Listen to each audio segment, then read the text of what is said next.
Hello friends, मैं doctor Timir Baran Sahu अपने YouTube channel joyful parenting with doctor Timir में आप सबका स्वागत करता हूं। दोस्तों, ये जो हम सीरीज़ बना रहे हैं ब्रेस्ट फीडिंग या स्तनपान को लेकर, जिसमें हम तमाम इसके एस्पेक्ट्स को डिस्कस कर रहे हैं, आज हम उसमें डिस्कस करेंगे कि स्तनपान कराने वाली मदर्स को आमतौर पर किन किन समस्याओं का सामना करना पड़ता है। तो सबसे पहली समस्या जिसे हम बहुत मदर्स ने ये कहा है कि फ्लैट निपल, यानी कि उनके जो ब्रेस्ट के सामने जो निपल का जो हिस्सा है वो बहुत ज़्यादा उभरा हुआ नहीं है, इसके वजह से उनको लगता है कि बच्चा इसको पकड़ेगा कैसे और दूध कैसे पी पाएगा। तो दोस्तों, सबसे पहले हम आपको बताएं कि निपल का लेंथ जो है वो बिल्कुल मायने नहीं रखता दूध पिलाने के लिए, क्योंकि निपल से दूध नहीं आता है। निपल के चारों तरफ जो एरिया है, एरियोला करके जिसे कहते हैं, दूध वहाँ से आता है। इसको जानने का सबसे आसान तरीका है कि अगर हम निपल को बाहर निकालने की कोशिश करते हैं और निपल निकल आता है, यानी कि अगर वो प्रोट्रैक्टाइल है, तो बच्चा आराम से दूध पी सकता है, मदर को कोई परेशानी नहीं होगी। तो अगर कोई मदर कहती है कि उनको फ्लैट निपल है, तो आप उन्हें रीएश्योर कर सकते हैं कि इसमें कोई दिक्कत नहीं है, आप आराम से बच्चे को दूध पिला सकते हैं। दूसरी समस्या दोस्तों, जो कि अक्सर ही कई मदर्स फेस करती हैं, जिसे हम इन्वर्टेड निपल्स कहते हैं। तो इन्वर्टेड निपल्स का मतलब ये है दोस्तों कि जब हम निपल को बाहर निकालने की कोशिश करते हैं तो बजाय बाहर आने के निपल वापस अंदर घुस जाता है, ब्रेस्ट टिश्यू के अंदर। तो इसमें वाकई में मदर्स को थोड़ा सा दूध पिलाने में थोड़ी समस्या का सामना करना पड़ता है। तो इसका एक बहुत ही आसान सा उपाय है दोस्तों, जिसे हम केसरी मेथड या सिरिंजिंग करके कहते हैं। तो सिरिंजिंग में होता ये है दोस्तों कि हम एक 10 ml का सिरिंज लेते हैं, जैसे कि आप देख सकते हैं मेरे हाथ में एक 10 ml का सिरिंज है, और इसका जो नोजल एंड यानी सुई वाला हिस्सा, यहाँ से हम तकरीबन आधे इंच या 1 सेंटीमीटर पीछे से इसको काट देते हैं। काटने के बाद ये ये इस तरह से दिखेगा, जैसे कि आप देख सकते हैं, है ना। तो ये नोजल एंड से हमने काट दिया है और प्लंजर को निकाल दिया है। अब इसके बाद हम इस प्लंजर को इस कट एंड से हम अंदर की तरफ घुसाते हैं, लाइक दिस।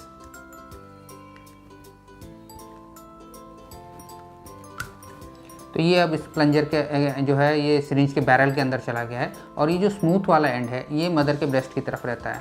तो हम निपल को जितना भी जो निपल वाला हिस्सा है उसको इसके अंदर घुसा के फिर हम जब इसे वापस पीछे की तरफ खींचते हैं तो नेगेटिव प्रेशर से निपल इसके अंदर आ जाता है।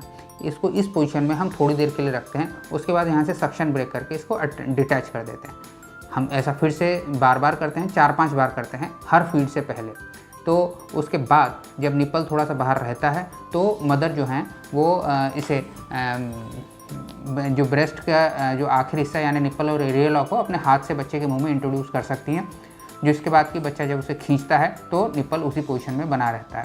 ये बहुत लंबे समय तक इसे करने की ज़रूरत नहीं पड़ती, क्योंकि बच्चे के लगातार खींचने के चलते निपल फिर फाइनली बाहर ही रह जाता है, यानी कि वो इन्वर्टेड निपल से प्रोट्रैक्टाइल निपल की तरफ बन जाता है। ये समस्या भी सिर्फ पहले बच्चे में होती है। एक बच्चे को आप दूध स्तनपान करा देते हैं तो उसके बाद अगले बच्चों में ये परेशानी नहीं आती है। ये एक बहुत साधारण सी समस्या है जिसे कई मदर्स फेस करती हैं।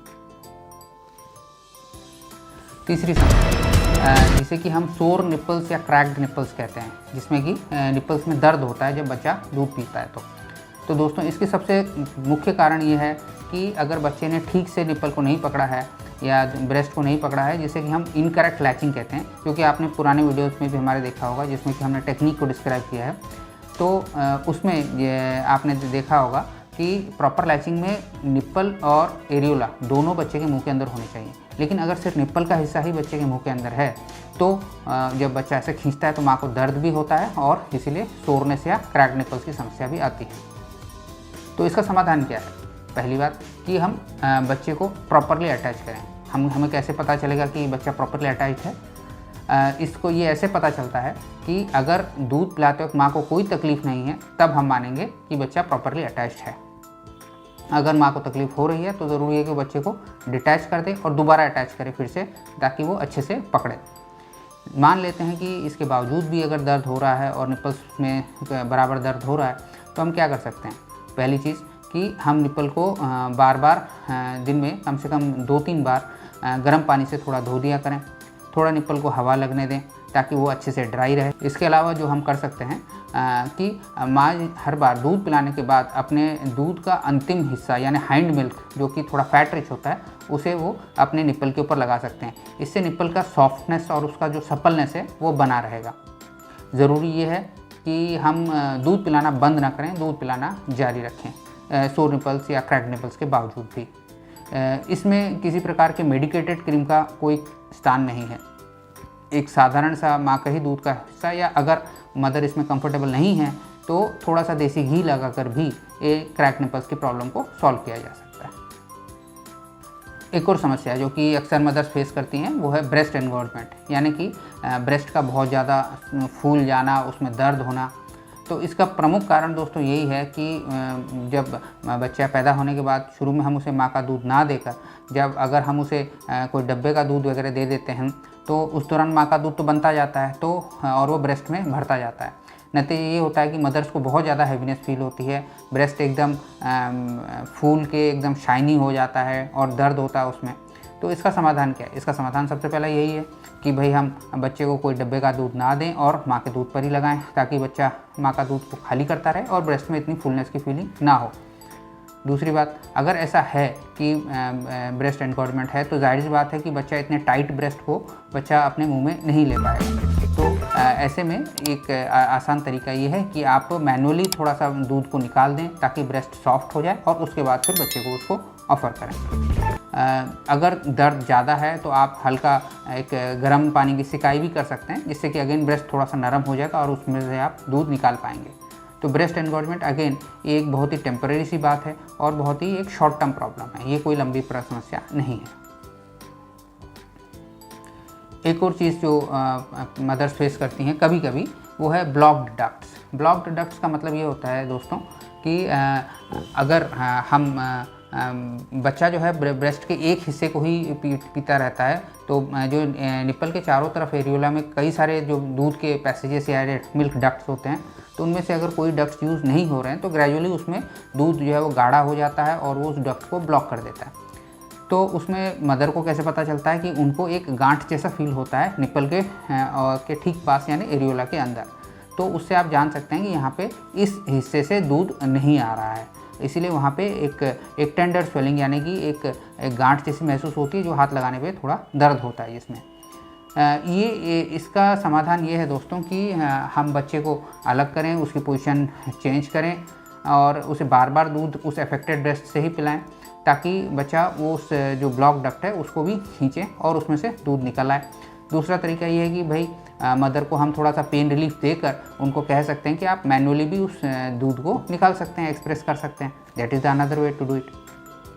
ये ज़रूरी इसलिए है क्योंकि अगर ब्लॉक डक्ट बना रहता है तो इसमें आगे वो दूध के उस हिस्से में फिर इन्फेक्शन वगैरह होने के चांसेस रहते हैं, जो कि अन्य समस्याओं को जन्म देते हैं। अगली समस्या जो कि कुछ मदर्स फेस करती हैं, जो कि इसी ब्लॉक डक्ट का एक एक्सटेंशन आप सोच सकते हैं, वो है कि ब्रेस्ट एब्सेस और मेस्टाइटिस। मेस्टाइटिस का मतलब ये होता है दोस्तों कि जैसे कि हमने अभी ब्लॉक डक्ट की बात कही कि बच्चा जो है पूरे ब्रेस्ट को खाली नहीं कर रहा, एक हिस्से में जो है डक्ट ब्लॉक हो गई है, उसमें दूध गाढ़ा हो गया है, जम गया है, दर्द हो रहा है। कई बार ये जो जमा हुआ दूध होता है ये इन्फेक्टेड हो जाता है, खासकर अगर निपल्स क्रैक्ड हों तो। जब ये दूध इन्फेक्टेड हो जाता है तो फिर ये इन्फेक्शन थोड़ा ब्रेस्ट टिश्यू के अंदर भी फैल जाता है, जिसको कि हम मेस्टाइटिस कहते हैं। मदर्स को ये ऐसे महसूस होता है कि उनको जो है वो ब्रेस्ट पूरा गर्म हो जाता है और उनको दर्द बहुत होता है, उसमें सूजन आती है, ये सब समस्याएं उनको होती हैं। और यही प्रॉब्लम जब आगे बढ़ जाती है तो उसमें पस पड़ जाता है। उस स्थिति में मदर्स को बुखार आना और कंपकंपी आना भी शुरू हो जाता है। तो इसीलिए ये ज़रूरी है कि हम जो मिल्क डक्ट्स को ब्लॉक ना होने दें। इसका समाधान क्या है दोस्तों? अगेन जैसा कि हमने पहले बोला कि ब्रेस्ट का पूरा एम्प्टी होना ज़रूरी है, ब्रेस्ट के हर हिस्से का एम्प्टी होना ज़रूरी है। इसलिए ज़रूरी है कि बच्चा एरियोला को पूरे तौर पर अपने मुंह में ले, ताकि सारे मिल्क डक्ट्स को वो खाली कर सके। बावजूद इसके अगर मेस्टाइटिस हो जाता है तो हम क्या कर सकते हैं कि हम मदर्स को पेन रिलीफ दे सकते हैं। अगर ज़रूरत पड़ता है तो वो अपने डॉक्टर से सलाह लेके प्रॉपर एंटीबायोटिक्स भी ले सकते हैं।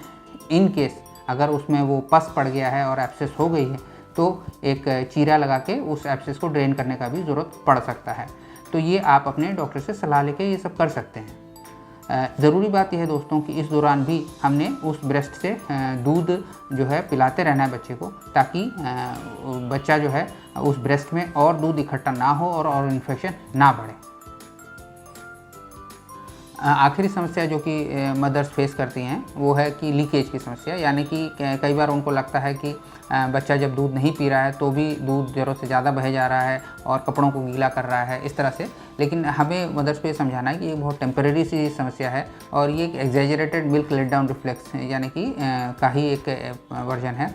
तो इसमें उनको कुछ नहीं करना है, सिर्फ समय की बात है, कुछ ही दिन में ये चीज़ें अपने आप सेटल हो जाएंगी, तो इसके लिए कुछ करने की ज़रूरत नहीं है। तो दोस्तों, आज हमने डिस्कस किया कि मदर्स को क्या क्या समस्याएं आमतौर पे फेस करनी पड़ती हैं स्तनपान कराते वक्त। आप सबको धन्यवाद इस डिस्कशन में हिस्सा लेने के लिए, एंड थैंक यू।